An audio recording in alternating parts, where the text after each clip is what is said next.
The year was 1948. Britain was losing yet another Asian colony. This time it was Myanmar, or Burma as it was called then. Their people fought hard for independence, and in January that year it came. A new country was born, but pretty soon there was trouble. Reports of a revolt in the south and southeast. This part was home to an ethnic group, the Karens. In February 1948, they began protesting against the new government. And what did they want? Independence. The Karens wanted their own country. What followed was a bloody civil war. The Karens began conquering city after city. They clashed many times with Myanmar's army. In 1964, there was some hope. Myanmar's government and the Karen rebels agreed to a ceasefire, but the damage was done. More than 15,000 people had died in this fighting. What's worse? The civil war would restart again. The Karen rebels simply wouldn't submit. So in 1975, the army launched another operation. And this has been the story of Myanmar, a fresh start followed by coups and civil war. It's the longest running internal conflict in the world. Some of it dates back to the 1940s. That's almost 8 decades long. And fighting these wars are ethnic groups. Most of them have their own turf, weapons and interests. But how did this civil war begin? And why does Myanmar have so many ethnic groups? Time for a flashback.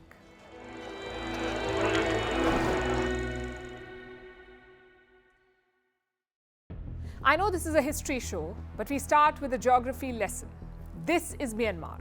It is located in a very important region. To the west is India, to the north is China, to the east is Southeast Asia, and to the south, the vast Indian Ocean. Myanmar's location has influenced its history. Many centuries ago, it was a transit route. Traders would use Myanmar to travel between China and India, and both countries have shaped Myanmar's culture. The biggest example is that of Buddhism. Around 90% of people in Myanmar practice Buddhism. And where did it come from? India. But that's the external geography. The internal geography is equally important. Myanmar is a land of hills and valleys. You have rugged mountains in the north and west, plateaus to the east, oceans to the south, and a river basin in between. This basin became the center of Myanmar's politics. But the rest of the country was isolated. Communities would come in, find a cozy spot beyond the mountains, settle down, and live their lives. Communities in the north barely knew the ones down south. Thus, distinct groups emerged. Now we come to the history. Myanmar's first settlements are very old, some 11,000 years old. But we know very little about them. So let's fast forward to the age of kingdoms. The first one was called Pew. They ruled between the 1st century BC and the 9th century CE. According to records, great rulers. There are accounts of ornaments, golden knives and crystal utensils, all very fancy. The Pew ruled in the central and northern parts. To the south, another kingdom emerged, the Mon. Their capital was likely here, in the port city of Thaton. And that gave them an advantage. The trade between India and Southeast Asia was flourishing by then, so they made use of it. Their cash registers were ringing. This trade also brought many Indians to Myanmar. Some came as traders, others came as conquerors, but all of them shaped Myanmar's culture. Now, I know we keep saying Myanmar, but don't think of it as the present-day country. Back then, Myanmar was not united. It was a bits and pieces land. And one dynasty tried to change all of that. That's the kingdom of Pagan. These people spoke a Tibeto-Burman language. They call themselves Burmans or Bamars. Even today, they dominate Myanmar politics. Around 70% of the country's population is Burman. And their road to power was long. Between the 8th and 9th century, they saw an opening. A Chinese kingdom raided Southeast Asia. The Mon capital held on. So did the Khmers in neighboring Southeast Asia. But the Pew capital fell. And enter the Burmans. They swooped in and took over this region. Their capital was here, in the ancient city of Pagan. But the job was not done yet. The Burmans wanted to unite Myanmar, and the burden fell on this king, King Anavrata. He took the throne in 1044. First, he fortified the northern regions. He made sure his border was safe. Then he looked east. He used a marriage alliance to cement his ties in the region. And finally, he used Buddhism. That was the king's trump card. Anavrat told his people, "Look, I'm the champion of Buddhism," and using that excuse, he expanded to the south.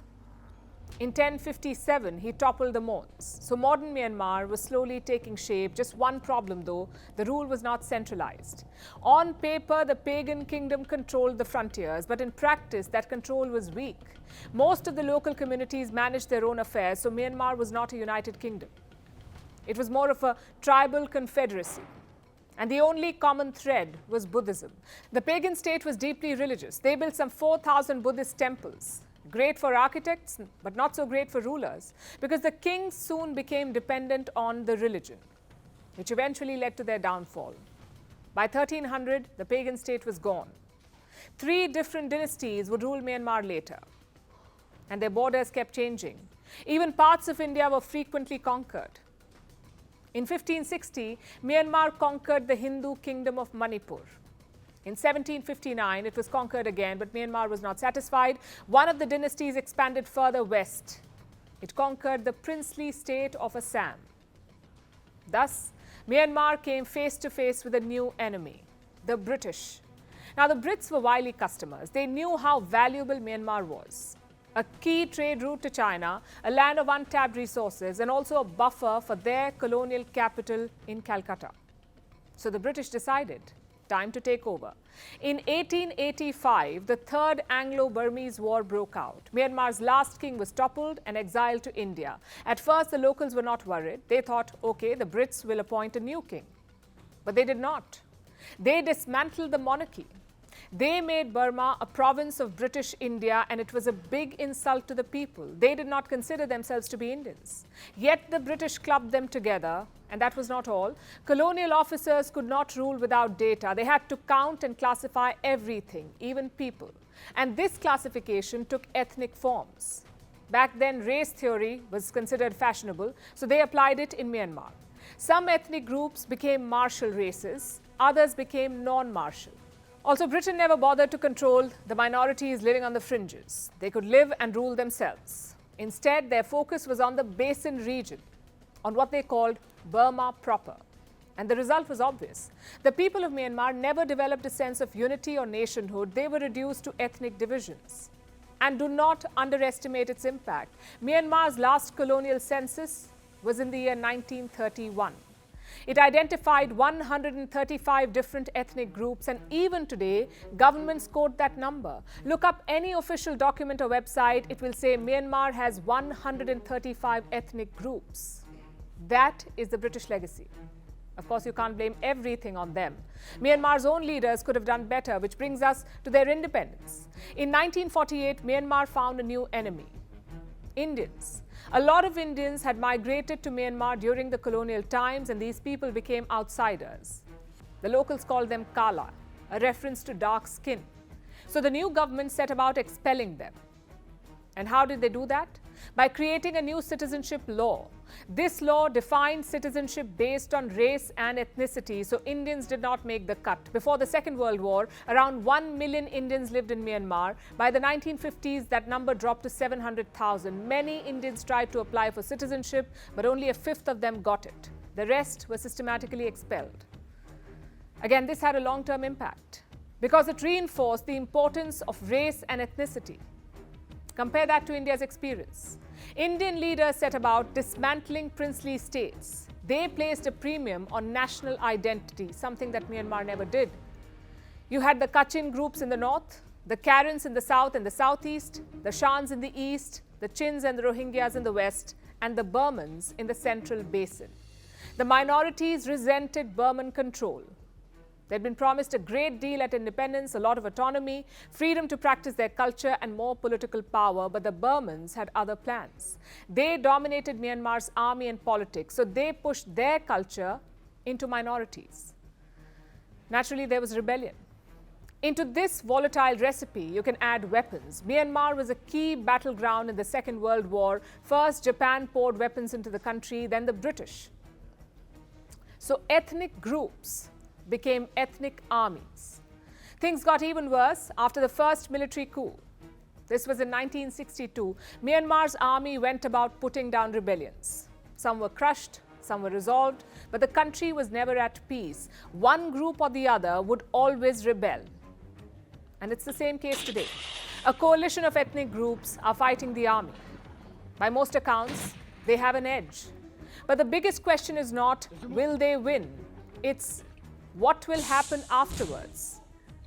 Most of these ethnic groups have their own turf. Their primary interest is to protect that. So looking back, what went wrong for Myanmar? In simple words, there was no nation building. Myanmar always existed as a loose federation of tribal states. It was never a united country. But the British decided to ignore that reality. Even then, Myanmar had a chance. Maybe if ethnic groups had been given more power or minorities had been better protected, maybe Myanmar's fate would have been different. It's among the many what-ifs of history.